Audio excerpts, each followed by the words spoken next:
place tot ce e ilegal. Iubește florile care te duc până la cer. Urăște tot ce e normal.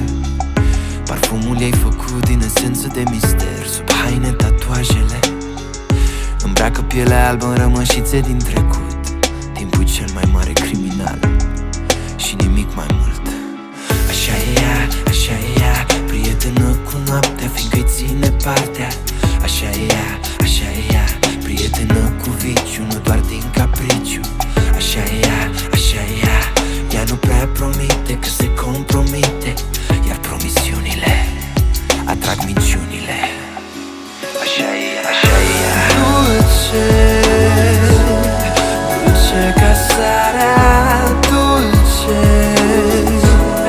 dulce ca marea. De ce ți-aud chemarea, dulce, îmi lași un gust amar. Vrea tot ce nu poate avea și nu mai vrea nimic din tot ce a avut deja. Când nu-și găsește liniștea, fumează inimile celor care țin la ea. Multe chiștoace de iubiri lăsate într-o scrumieră plină ochi de amintiri. Dar amintirile sunt parte din trecut și nimic mai mult. Așa e ea, așa e ea, prietenă cu noaptea, fiindcă-i ține partea. Așa e ea, așa e ea, prietenă cu viciu, nu doar din capriciu. Așa e ea, așa e ea, ea nu prea promite că se compromite, iar promisiunile atrag minciunile. Așa e ea, așa e ea, dulce, dulce ca sarea, dulce, dulce ca marea. De ce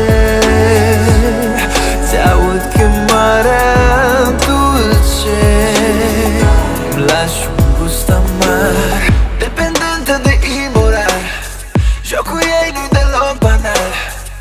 Intrarea în lumea ei are efect catastrofal. Dependentă de imoral, jocul ei nu-i deloc banal. Intrarea în lumea ei se face doar prin salt mortal. Dulce, dulce ca sarea, dulce, dulce ca marea. De ce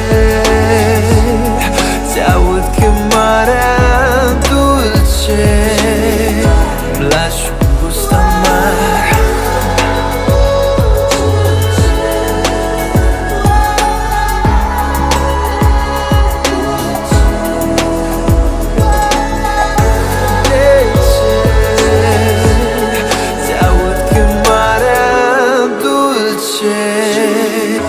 Lași un gust amar.